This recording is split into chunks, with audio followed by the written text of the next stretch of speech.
नमस्कार जय हिंद साथियों, आप सभी का स्वागत अभिनंदन है। वेलकम है आपके अपने टीटी फैमिली शिक्षकों के परिवार जायसवाल कोचिंग सेंटर पर, पावर्ड बाय शिक्षा ही प्रकाश है।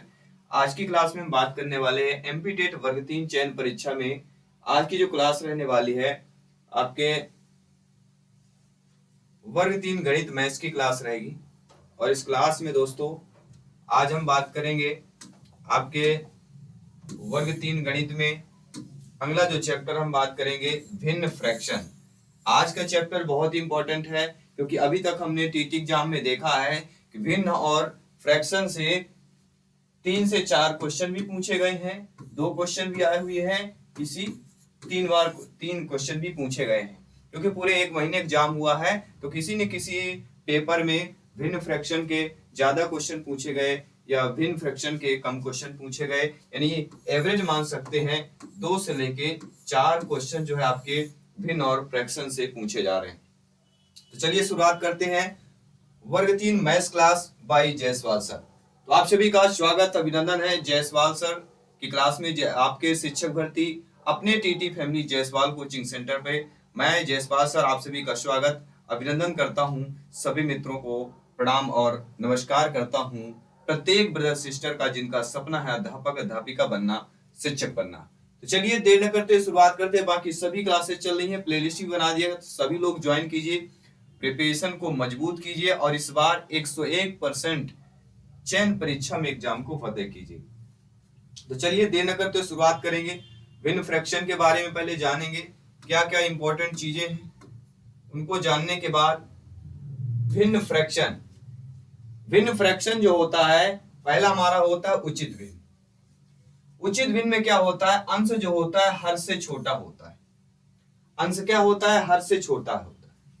फॉर एग्जाम्पल छोटा कैसे होता है, 5/9, 11/13, 14/17। ये 3 एग्जाम्पल्स आपके स्क्रीन पर दिए गए हैं। ये हमारा उचित भिन्न कहलाता है। ठीक है, तो अंश क्या होता है, हर से छोटा होता है। यानी भिन्न को हम कैसे लिखते हैं,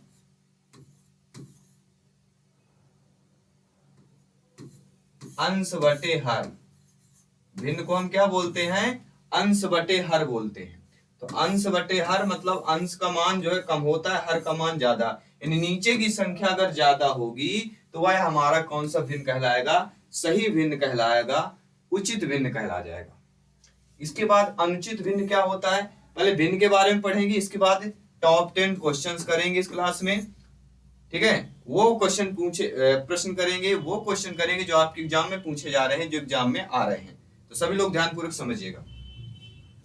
अब अनुचित भिन्न किसे बोला जाता है, अनुचित भिन्न अंश हर से बड़ा होता है। इसी का विपरीत और उल्टा आप लोगों को कर देना है। कैसे कर देना है, अब आपको क्या है, अंश को बड़ा बना देना है। 11/9 लिखा हुआ है मान लीजिए, ठीक है। 11/9 के साथ साथ मान लीजिए यहाँ पे 6/5 लिखा हुआ है, 9/7 लिखा हुआ है, 8/3 लिखा हुआ है। ये अगर ऊपर का मान अगर अंश बड़ा है तो क्या होगा, हमारा अनुचित भिन्न कहलाता है। अब एक आता है मिश्र भिन्न। भिन्न हमारे किन प्रकार के होते हैं, देखिए उचित भिन्न होता है, उचित भिन्न के बाद अनुचित भिन्न होता है और तीसरा हमारा होता है मिश्र भिन्न। मिश्र भिन्न होता है। तो मिश्र भिन्न को हम कैसे जानते हैं, मिश्र भिन्न को लिखा जाता है जैसे 2 सही 1/3 लिखा हुआ है, 3 सही 4/7 और 5 सही 5/9। ये हमारे क्या हो जाएंगे, ये हमारे तीनों मिश्र भिन्न कहला जाएंगे। ठीक है, तो हमारे मिश्र भिन्न कहला जाएंगे। तो मिश्र भिन्न को हम कैसे बदलते हैं, मिश्र भिन्न को भी बदलना पड़ता है।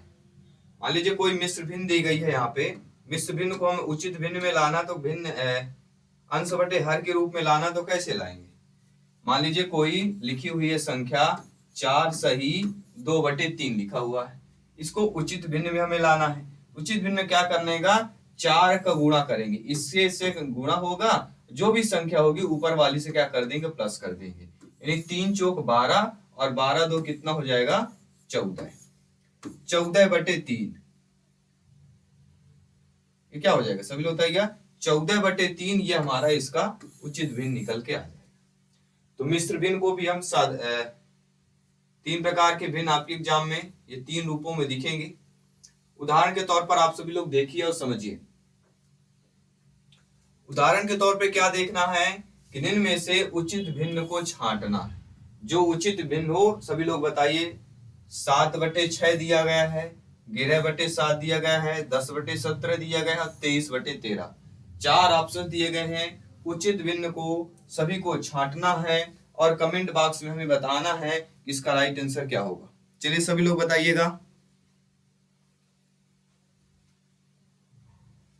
मैंने क्या बताया था, जब ऊपर की संख्या छोटी होगी यानी अंश छोटा होगा, अंश बटे हर होता है, तो अंश इसमें देखिए छोटा क्या होगा, अंश बटे हर होता है भिन्न, भिन्न बराबर अंश बटे हर। ठीक है, तो यहां पर देखिए 7/6 जो लिखा हुआ है ये अंश क्या है, इसमें बड़ा हो जाएगा। 11/17 में भी आपका अंश बड़ा है, लेकिन जो 10/17 दिया गया है इसमें देखिए और 23/13 देखिए। अब इसमें से आपको क्या डिफरेंस नजर आ रहा है, इसमें देखिए पहले ऑप्शन में आपका अंश बड़ा है, दूसरे ऑप्शन में आपका हर बड़ा है, तीसरे में 10/17 लिखा है, इसमें भी आपका हर बड़ा है, और इसमें देखेंगे 23/13 लिखा है, इसमें क्या बड़ा हुआ है, अंश इसमें बड़ा है।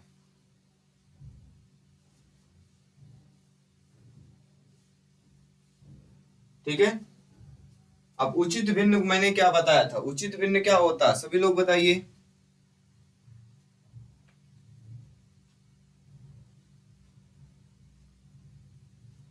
उचित भिन्न उसको बोलेंगे जो ऊपर की संख्या क्या होती है, छोटी होनी चाहिए नीचे की संख्या से। तो सभी में क्या है, यहाँ पे 11/7 है, ध्यान दीजिएगा 17 नहीं हुआ है, 11/7 लिखा हुआ देखिए। ठीक है, तो एक बार और थोड़ा क्लियर कर देता हूं ताकि आप लोगों को कंफ्यूजन न रहे। 7/6 है मतलब इसमें भी अंश बड़ा है, 11/7 है ऊपर ये भी बड़ा है अंश, इसमें भी बड़ा है, और 10/17 है इसमें क्या है आपका हर बड़ा है, 23/13 दिया गया है इसमें अंश बड़ा है, तो इसमें क्या है 11/17 दिया गया है ये हमारा उचित भिन्न हो, सॉरी 10/17, 10/17 ये हमारा उचित भिन्न हो जाएगा, जिसे हम अंश बटे हर कहते हैं। सभी लोग समझ में आ गया, ए टू जेड समझ में आना चाहिए। मैं जानता हूं आप सभी लोगों से बनता है, आप सभी लोग सर्वज्ञ व्याख्याता लोग हैं, भावी अध्यापक अध्यापिकाएं लोग हैं। जयसवाल सर आप सभी का अभिनंदन और स्वागत भी करते हैं, तो ध्यानपूर्वक समझते जाइएगा। एकदम बेसिक से चीजें बता रहे हैं, इसके बाद हम आपके प्रीवियस ईयर के क्वेश्चंस भी करेंगे, संभावित प्रश्न भी करेंगे, ए टू जेड आपको सिलेक्शन दिलवाएंगे। तो चलिए इनमें से अब अनुचित भिन्न को छांटिए। अनुचित भिन्न कैसे होगा, मैंने क्या बताया था, इसमें देखिए 5/6 लिखा हुआ है, इसमें 3/7 लिखा हुआ है, इसमें 10/17 लिखा हुआ है, इसमें 43/13, इसमें से डिफरेंस कौन सा है, ऊपर की संख्या छोटी है, इनमें से छोटी है, ये भी छोटी, लेकिन ये संख्या बड़ी है, तो ये क्या हो जाएगी, हमारी अनुचित भिन्न हो जाएगी, क्योंकि ये ऊपर का मान अगर छोटा है वह हमारा उचित भिन्न होता है।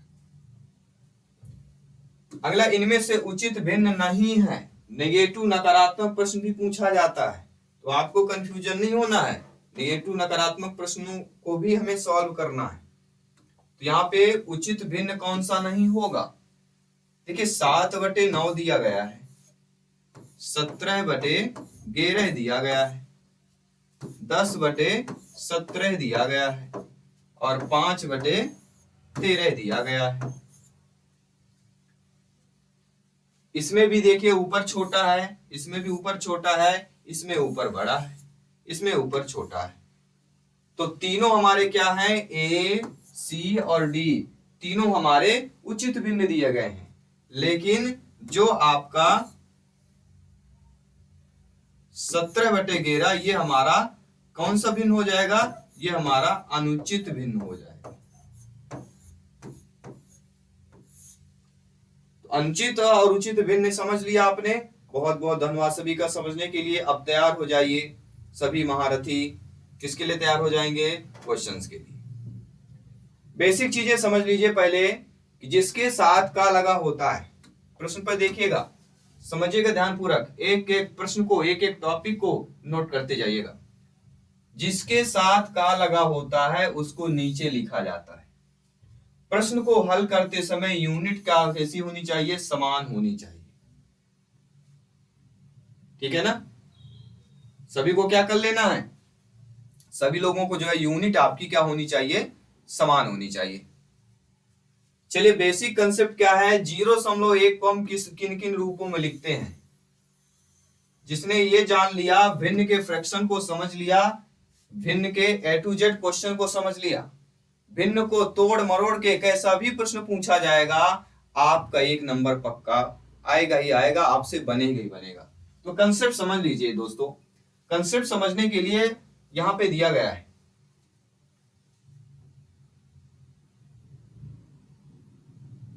0.1 इक्वल टू √5।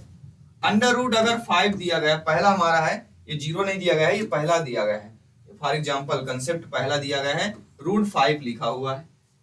अब √5 को हमें क्या करना है? अगर इसको तोड़ते हैं, √5 को हम किस रूप में लिख सकते हैं? 5 की पावर यानी 5 की घाते 1/2। अगर हम रूट को तोड़ेंगे, ये रूट में हमें नहीं लिखना है, समान में लिखना है।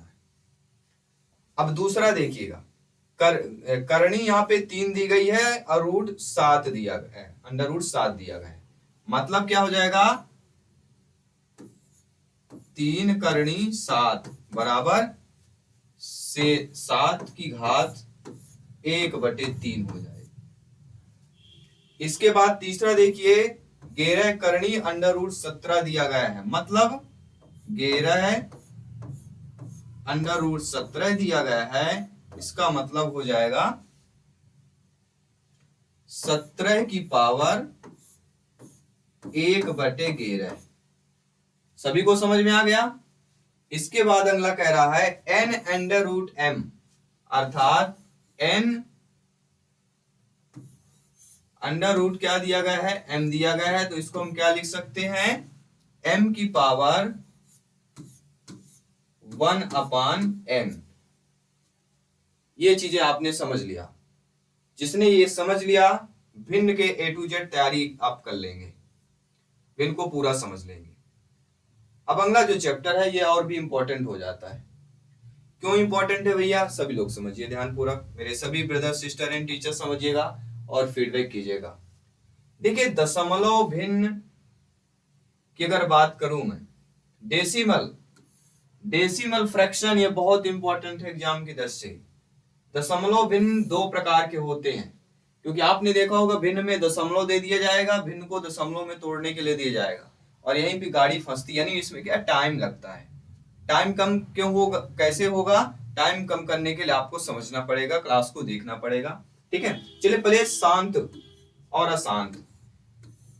डेसिमल फ्रैक्शन में दशमलव भिन्न एक शांत होता है, एक अशांत होता है। जैसे व्यक्तियों में कोई शांत व्यक्ति होता है, कोई अशांत व्यक्ति भी होता है। आप पढ़ाते हैं, आप लोग सभी लोग ज्ञानी सर्वव्याख्याता लोग हैं, क्लास में देखते होंगे बच्चे भी ऐसे होते हैं। ठीक है, और अशांत में होता है आवर्ती अशांत और अनावर्ती। इसमें भी आपके 2 प्रकार होते हैं। देखिए अनावृत अशांत दशमलव संख्या अपरिमेय संख्या होती है, ये ध्यान दीजिएगा। जो अनावृत्ति अशांत होता है, अनावृत अशांत दशमलव होता है, वे हमारी कौन सी कहलाती है? अपरिमेय संख्या कहलाती है। शांत दशमलव किसे कहेंगे? शांत दशमलव हम उसे कहेंगे 0.25 और 0.175।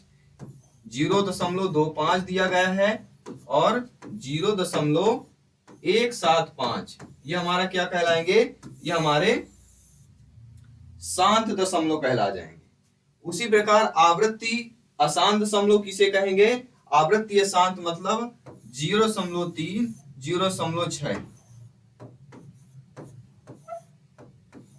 दशमलव के बाद एक ही संख्या दी गई है, इसको हम आवृत्ति अशांत बोल देंगे। ठीक है, और अनावृत्ति किसको बोलेंगे? अनावृत्ति आसान दशमलव किसको बोलेंगे? तो अनावृत्ति मतलब होता है चलते जाना, रुकना ही नहीं। अनावृत्ति का मतलब क्या हो गया? चलते जाना, रुकना ही नहीं यहाँ पे, ठीक है ना। अनावृत्ति का मतलब यही होता है, चलते जाना। मतलब दशमलव के बाद देखेंगे 0.2 लिखा है, 3, 5, 6, 8, 9 कुछ भी अगर लिख दिया जाता है तब भी आपका जो है 7, 8, 5 डैश डैश डैश डैश आप लिखते जाइए। इस प्रकार के हम क्या बोलते हैं? आवृत्ति अशांत दशमलव बोला जाता है। तो सभी लोगों ने भिन्न के बारे में, दोनों चीजों के बारे में आपने अच्छे से समझ लिया। अब दशमलव भिन्न को हटाएंगे कैसे, ये सबसे बड़ा पॉइंट है, ध्यान दीजिएगा। आप लोगों में सबसे बड़ा पॉइंट देखने को मिलता है कि इसको हम हटाएंगे कैसे, ठीक है ना। ये सबसे ज्यादा जरूरी हो जाता है आप लोगों के लिए। चलिए ध्यानपूर्वक समझ लीजिएगा, दशमलव भिन्न को कैसे हटाएंगे। बहुत बहुत धन्यवाद सभी का समझने के लिए, फीडबैक करने के लिए। अब देखिए 0.25 कोई संख्या दी गई, इसको हम अब ये देखना है। अब 0.25 हमारी कोई दो संख्याएं दी गई हैं। अब देखिए दशमलव के बाद कितने संख्या दी गई है? 2 संख्याएं दी गई है। ये दशमलव लगा हुआ है बीच में, ठीक है। 0.25 में कितने, दशमलव के बाद कितनी संख्याएं हैं? 2 संख्याएं हैं। तो इसको हम इसका 25 के बटे, इसको हम क्या लिख सकते हैं? 25 बटे कितने कितने अंकों बाद, दशमलव बाद कितने अंक? 2 अंक है तो 100 कर देंगे।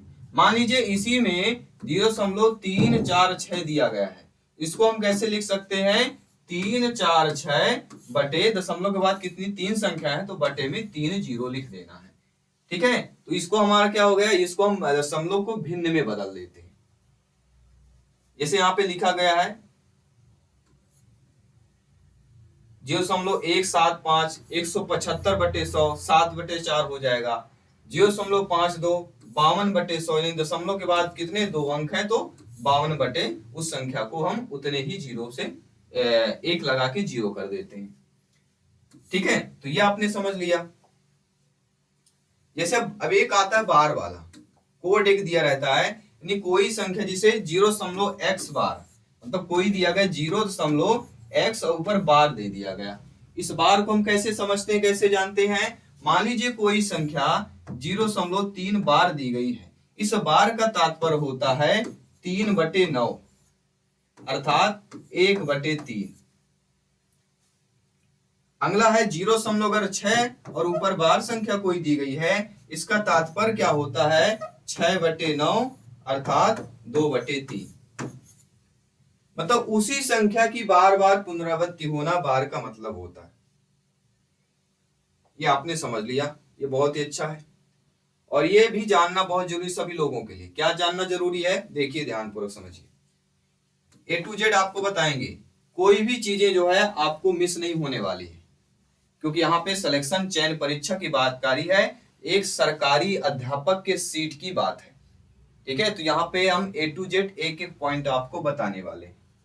नोट हमें क्या देखना है कि दशमलव के बाद जितने अंकों पर बार उतने ही 9 लगाए जाते हैं। अगर किसी संख्या पे बार लगा हुआ है तो कितने 9 लगाए जाएंगे? उतने ही 9 लगाए जाते हैं। जैसे पर बार नहीं लगा उनका 0 लगाया जाता, अगर बार नहीं लगा तो फिर 0 लगा देंगे, और बार लगा है तो 9 लगा देंगे। जैसे 0.36 यहाँ पे लिखा हुआ है और 63 लिखा हुआ है, -6/90 हो जाएगा, यानी 57/90 हो जाएगा, 19/30 हो जाएगा। इसी प्रकार 0.744 के ऊपर बार लिखा हुआ है ना, तो 7/4 -7 कर लेंगे बटे 9 जीरो कर लेंगे तो 67 आ जाएगा। ऐसे हमें संख्याओं को पढ़ना और समझना। चलिए अब प्रश्नों की बारी आ गई है। अब देखते हैं कितने महारथी हमारे, कितने महाबंधु हैं जो इन प्रश्नों को सॉल्व करेंगे और आंसर बताएंगे। चलिए क्वेश्चन बिल्कुल दिख रहा होगा साफ अच्छे तरीके से। प्रश्न कह रहा है भिन्न को 4/5 के बराबर नहीं है, वह भिन्न बताइए जो आपके 4/5 के बराबर ना हो। 40/5, 12/15, 16/20, 9/15। अब देखिए यहाँ पे दिया गया 40/50। देखिए यहाँ पे टाइम लगेगा आप, क्योंकि हर एक ऑप्शन को मैं आपको बताऊंगा और आने वाले क्वेश्चन में आपको ट्रिक भी बताऊंगा, ठीक है। 40/50 को हम 0 0 काट देंगे तो हमारी संख्या 4/5 बनेगी, यानी ये हमारे 4/5 के रूप के बराबर है। फिर अगला 12/15। अब 12 बटे अगर हम 15 लिखते हैं, इसको हम काटते हैं 3 से, 3 चौक 12 और 3 पचे 15, ये भी हमारी 4/5 हो जाती है। तो ये भी हो जाएगा, तो दूसरा भी हमारा हो जाएगा। इसके बाद दिया गया 16/20। अब 16/20 को जब हम सॉल्व करते हैं तो 4 चौक 16, 4 पंचे 20, ये भी 4/5 के बराबर आ जाती है। तो बचेगा डी संख्या, तो डी तो होना अनिवार्य होगा, डी तो नहीं होगा। डी हमारा दिया गया है 9/15। 9/15 को 3 पचे 15, 3 त्रिकाई 9 होगा, ऊपर 3 आएगा क्योंकि 3 से का कोई हम संख्या काटते हैं, 3 त्रिकाई 9, 3 पचे 15, ये आ रहा हमारा वैल्यू 3/5, जो कि आपके 4/5 के बराबर नहीं है, ठीक है। तो इनमें से कौन सी संख्या होगी जो आपके 4/5 के बराबर होगी, तो ये तीनों हो जाएंगी। और कौन नहीं होगी, 9/15 4/5 के बराबर नहीं होगी, क्योंकि 9/15 को जब हम सॉल्व करते हैं तो 3 त्रिकाई 9, 3 पचे 15, 3/5 के बराबर आती है, जो कि इसके बराबर नहीं है। इसलिए अकॉर्डिंग टू क्वेश्चन हमारा डी ऑप्शन यहाँ पे आप लोगों का सही हो जाएगा। चलिए दूसरा प्रश्न देखिए, ध्यानपूर्वक देखिएगा, समझिएगा। दूसरा प्रश्न कह रहा है, वे दो क्रमागत पूर्णांक जिनके बीच में भिन्न 5/7 स्थित है। बिल्कुल दिख रहा है सामने। वह क्रमागत पूर्णांक बताइए जिनके बीच भिन्न में 5/7 स्थित है।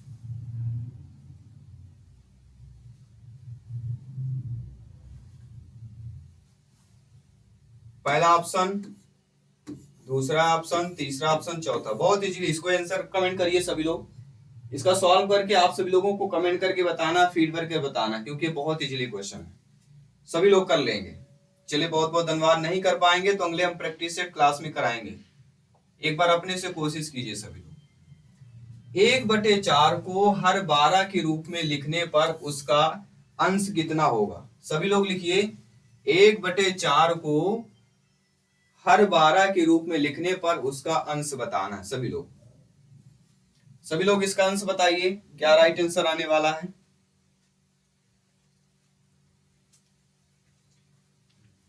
क्योंकि जब तक आप करेंगे नहीं तब तक चीजें समझ में नहीं आएगी। आपको करना बहुत जरूरी है, इसलिए आप अवश्य कीजिए। 1/4 को हर 12 के रूप में लिखने पर उसका अंश होगा।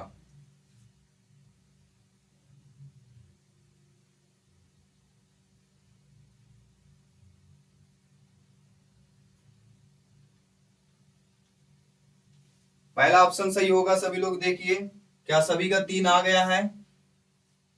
अगर आप लोगों का 3 आंसर सही आ रहा है तो बिल्कुल सही लगा रहे हैं।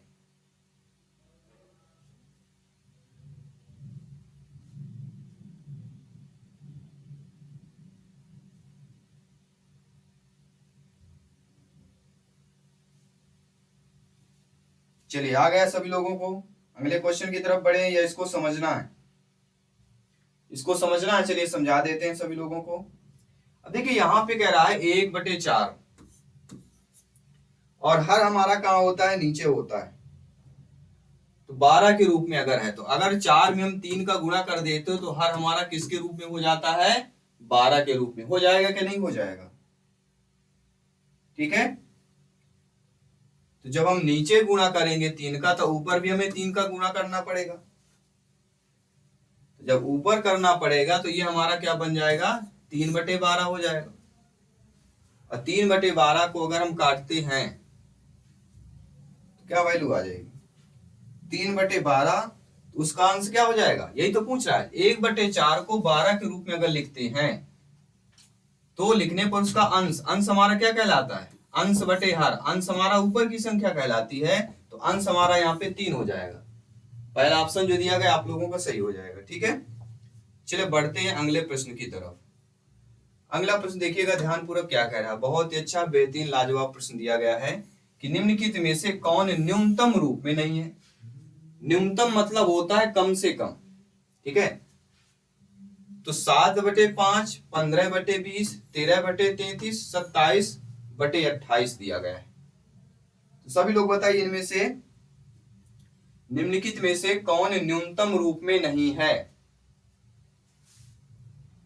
सभी को 10 सेकंड का वक्त दिया जा रहा है, सभी लोग सॉल्व करके बताइए।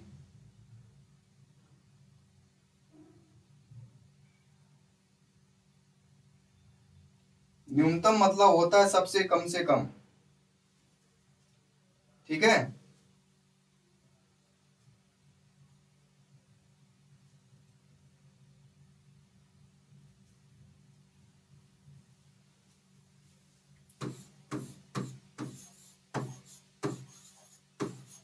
बहुत ही सरल प्रश्न है। अभी कुछ लोग बोलेंगे सर जल्दी से पढ़ाइए, अभी स्टार्टिंग क्लास है, जल्दबाजी नहीं करना है, सबको समझ के जाना है, सबको समझ में आना चाहिए।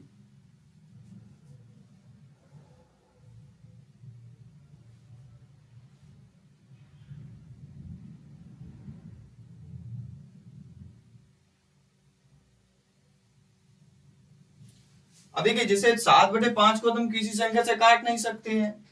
15/20 दिया गया है, तो 15/20 को हम किससे काट सकते हैं? 5 से। 5 3 15, 5 चौको 20, यह आ गया 3/4। 13/33 को हम क्या काट सकते हैं, किससे काट सकते हैं?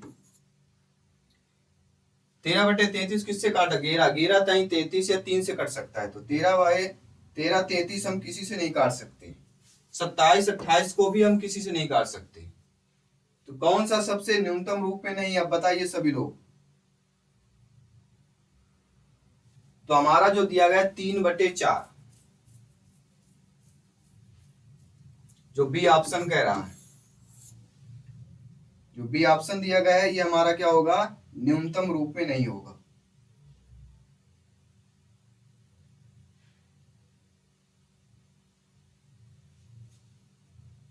ठीक है, चलिए बात करेंगे, क्योंकि वही संख्या कट रही है, बाकी हमारी संख्या नहीं कट रही है। समय बहुत ले रहे हैं, चलिए अब समय नहीं लेंगे, क्योंकि आप लोग जो है कमेंट करते ही नहीं आप लोग। यदि 5/8 बराबर 20/p है तो p का मान बताइए। बहुत ही सरल इजीली प्रश्न है भैया।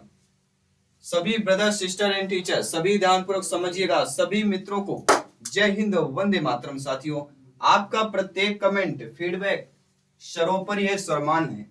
यहाँ पे हमारी संख्या 5/8 दी गई है, बराबर 20/p कर लीजिए। तिर्यक गुण आपने पढ़ा ही होगा, ठीक है, 7वीं 8वीं क्लास में पढ़ा होगा, नहीं पढ़ा होगा तो 9th 10th की मैथ में अवश्य आपने पढ़ा होगा। तिर्यक गुणा मतलब यहाँ पे 5p कर लेना है, और 20 का 8 से करेंगे, 2 8 16 यानी 160। तो p बराबर क्या आ जाएगा? 160/5। तो 5 3 15, 5 दूनी 10, 32 आएगा। देखिएगा सी ऑप्शन में क्या 32 लिखा हुआ है? बिल्कुल लिखा हुआ है, तो बस 32 वाला हमें क्या कर लेना है? सही कर लेना है। चलिए इसके बाद साथियों बात करेंगे अगले प्रश्न की। अगला प्रश्न और भी सरल दिया गया है दोस्तों। ये सरल क्यों हो जाता है, आइए जानते हैं। निम्नलिखित में से कौन जो है अन्य के बराबर नहीं? अब हमारी 6/8 दी गई है। 6/8 को हम तोड़ते हैं, 2 3 6, 2 चौको 8 होता है। अगर हम यहाँ पे 12/16 को तोड़ते हैं तो 4 3 12, 4 चौक 16, ये भी हमारा 3/4 होता है। अगर हम 15/25 को तोड़ते हैं तो हमारी संख्या क्या आ जाएगी? 5 3 15, 5 25, ये हमारी आ रही 3/5। इसके बाद 18 24, 18 बटे क्या दिए गए? 24। इसको अगर तोड़ते हैं तो 6 3 18, 6 चौको 24, 3/4 आ रही। तीन संख्याएं हमारी आ रही हैं 3/4, लेकिन 15/25 वाली नहीं आ रही है, तो यह अन्य के बराबर नहीं होगी, क्योंकि इनका जो सरलतम रूप है वह आपका बराबर नहीं आ रहा है। अब आप समझ गए होंगे सरलतम रूप की वैल्यू क्या होती है, ठीक है। इसके बाद कह रहा है निम्नलिखित में से कौन सी भिन्न सबसे बड़ी है। अब सबसे बड़ी भिन्न आपको बता देना है। सबसे बड़ी भिन्न बताने के लिए हमें क्या करना पड़ेगा, जैसे 5/7 दिया गया है, इसको हमें भाग करना पड़ता है, 5 में 7 का भाग करना पड़ेगा। भाग नहीं जाएगा, 0 आएगा, दशमलव लग जाएगा, 50 बन जाएगा। तो 7 7 49, 1 बचेगा, फिर 0 आ गया, फिर 7 एकम 7, फिर 3 आ गया, फिर 0 आ जाएगा, 7 चौक 28, बस इतने करते, 0.714 आ गया। अब हम इसी प्रकार से 5/6 का निकाल लेते हैं। 5/6 यानी कि 5 में 6 का भाग करेंगे, 0 दशमलव लग जाएगा तो 0 आ जाएगा, 6 8 48, 2 बचा, 0 आ जाएगा, 6 3 18, 0.83। इसकी वैल्यू हमारी क्या आ गई, 0.71 आ गई। इसकी वैल्यू हमारी क्या आ गई, 0.83 आ गई। ठीक है, अब 5/9 का देख लेते हैं। 5/9 का मतलब 5 में 9 का भाग करेंगे, ये भी भाग नहीं जाएगा, दशमलव लगाएंगे, 50 बन जाएगा। तो 9 3 27, नापना 45, 5 आएगा, फिर 0 आएगा, नापना 0.55 इसकी वैल्यू आ जाएगी। अब बचता है 5/8। तो 5 में अगर हम 8 का भाग करते हैं, ये भी चीज आएगा, दशमलव लग जाएगा, 8 8 6 48, इसके बाद 2 बचेगा, 20 आ जाएगा। 20 को हम 8 दूनी 16, 0.62 लिख लीजिए इसमें। अब इसमें लिखा है भिन्न, सबसे बड़ी भिन्न देख लीजिए, जिसका मान सबसे बड़ा होगा वह सबसे बड़ी भिन्न हो जाएगी। तो मान किसका यहाँ पे बड़ा, 0.83, यानी कि 5/6 जो दिया गया है ये हमारी सबसे बड़ी भिन्न हो जाएगी। क्या हो जाएगी, 5/6 सबसे बड़ी यहाँ पे भिन्न आपकी कहला जाएगी। इसके बाद साथ ही अगला प्रश्न कह रहा है कि निम्नलिखित में से कौन सी भिन्न सबसे छोटी है। सबसे छोटी भिन्न सभी लोग बताइए, इनमें से कौन सी हो जाएगी, सबसे छोटी भिन्न बताइए सभी लोग। इसी प्रकार से करना है, 7/8 दिया गया है, तो बस इसमें आपको 7 में क्या करना है, 8 का भाग देना है। ये भी 0 जाएगा, दशमलव या 70 बन जाएगा। तो 8 8 64 आ जाएगा, 6 आएगा, 60 बन जाएगा, 8 7 56 जाएगा, ये हो जाएगा। तो 0 इसकी वैल्यू आ जाएगी 8 और 7 आ जाएगी। अब 9/8 दिया गया है, 9/8 दिया गया है, मतलब 9 में 8 का भाग देना। तो किसी संख्या में अगर हम 8 का यहाँ पे भाग देते हैं तो जाएगा नहीं, चला जाएगा, सभी लोग बताइएगा। 8 में भाग देंगे चला जाएगा, एक बार जाएगा। अब 1 बचेगा, इसके बाद दशमलव लगेगा, दशमलव लगेगा तो यहाँ 0 आ जाएगा, फिर एक बार जाएगा, फिर 2 शेष बचेगा, फिर 0 आएगा, 8 3 24, 8 दूनी 16 है, 2 ही बार जाएगा इसमें भी। इसमें शेष 4 बचेगा, 1.12 आ रहा है इसमें भी, 1.12 कर लीजिएगा। अब इसी प्रकार से 3/8 का देख लीजिए। 3/8 का मतलब होता है 3 में 8 का भाग करना, इसमें तो जाएगा नहीं, 0.0, ये 30 बन जाएगा। 8 3 24, 3 ही बार जाएगा यहाँ पे, 6 बचेगा, 60 बन जाएगा, 8 7 56, 7 बार जाएगा। ठीक है, तो 0.37 इसकी वैल्यू आ जाएगी। इसके बाद आपका 5/8 दिया गया है, 5/8 मतलब 5 में 8 का भाग देना, इसमें भी नहीं जाएगा, 0 लगा लीजिए। 8 6 48, फिर 2 बचेगा इसमें, फिर 0 आएगा, 8 2 16, 0.62 आ जाएगा। 0.62 वैल्यू आ गई। अब देखिए इनमें से सबसे बड़ी भिन्न हमारी कौन सी 1.12 वाली, यानी 9/8 क्या होगा, सबसे बड़ी भिन्न होगी। सबसे बड़ी भिन्न इसलिए हो रही क्योंकि हमारा अंश का मान इसमें अधिक दिया गया है। तो जिन संख्याओं का अंश का मान अधिक होता है, हर का मान कम होता है, वो हमारी बड़ी भिन्न अवश्य कहलाएगी। पहले आपको ऑप्शन में देख लीजिएगा, अगर आपके ऑप्शंस में एक ही ऑप्शन में अगर उप अंश का मान ज्यादा दिया गया है, बाकी कम दिया गया है, तो भिन्न आपकी बड़ी हो सकती है, लेकिन आपको सॉल्व कर लेना है। ठीक है, चलिए बात कर लेते हैं अगले प्रश्न की। अगला दिया गया कि 4/17 और 15/17 का योग बताइए, यानी भिन्नों का योग। अब भिन्नों का योग कैसे किया जाता है? 4/17 दिया गया है धन 15/17 दिया गया है, तो भिन्नों का योग करने के लिए नीचे हमें एलसीएम लेना पड़ता है, यानी अगर हर बराबर है तो अंश हमारे जुड़ जाते हैं। यहां पे देखिएगा हर हमारे बराबर हैं तो अंश हमारा 4 धन 15 हो जाएगा, यानी कि 19/17 हो जाएगा। 19/17 किसमें दिया गया है? पहले ऑप्शन में दिया गया, सही हो जाएगा।